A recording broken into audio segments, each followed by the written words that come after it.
We were going to talk about legislative agenda, but let me get a quick comment first on, as I just said, I just think in this day and age, how do we keep hitting, how are these collisions happening? What's your thought? You're asking me as an expert. Well, my son is actually a graduate of the U.S. Naval Academy. Well, there you are, then. He commissioned as a Marine. Yeah. I was in Afghanistan, I've been in Iraq, I've been all over the Middle East, and just recently returned from a trip to Israel.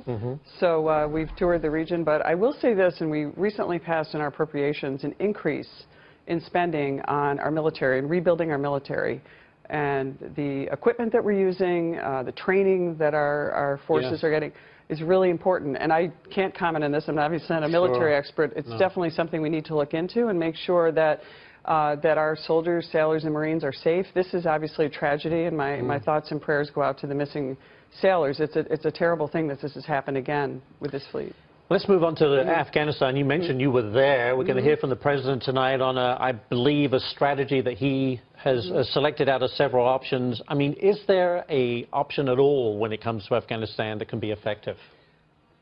Afghanistan, my impressions of Afghanistan, I've only been there once. I was there earlier this year on a congressional delegation trip. We have a lot of problems in Afghanistan. Obviously, there's an enormous drug trade that has originated there. There's something like 14 terrorist groups that are based out of Afghanistan. In Bagram, we have a very large prison that is hosting some very dangerous terrorists. And our military has asked for support there. I think General Mattis and the rest and the President, certainly the team is coming up with a solution there. It's a very tricky situation. We've been there a long time, but it is also critically important in terms of the nexus that it has to so many terror groups. And so the vacuum of leaving could be devastating, but I think in many ways over the last 8 years in the prior administration, you could even go back even before that. Maybe we've mishandled what we've done in Afghanistan and we need to revisit it and come up with a plan, because there is still activity in Afghanistan, although it's a struggle. I think we need to help the Afghanis. There's no easy. The Afghanis, we're trying to, as we're doing in Iraq, we're not directly involved, but we're assisting them and helping themselves. I think that is possibly a strategy they're going to consider. Let's wait and see what the President says tonight. All right. So, one last issue for you, and then we're going to go completely changing gears here. Thank you. Steve Bannon out at the West Wing. Some reports saying that Mr. Bannon will work against the Trump administration, others saying that he's a loyal soldier and will put more heat on you know, Mr. Ryan and Mr. McConnell to get things done. What are your thoughts on all of this? First of all, my district elected Trump in a large majority, over 16 points. I mean, Hillary Clinton in upstate New York got 39% in my district. Contrast with Mitt Romney, who got 1% more than Obama back in 2012.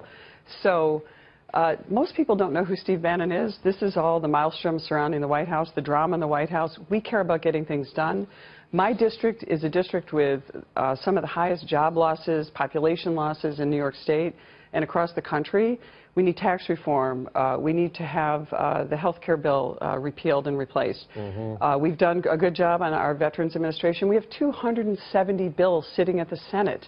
You can't say that the Congress hasn't gotten anything done. I'm on the Financial Services Committee. Are you hearing it from your constituents? When are you going to get something done? Well, we passed the Choice Act. I think the frustration is with the Senate, rightly so.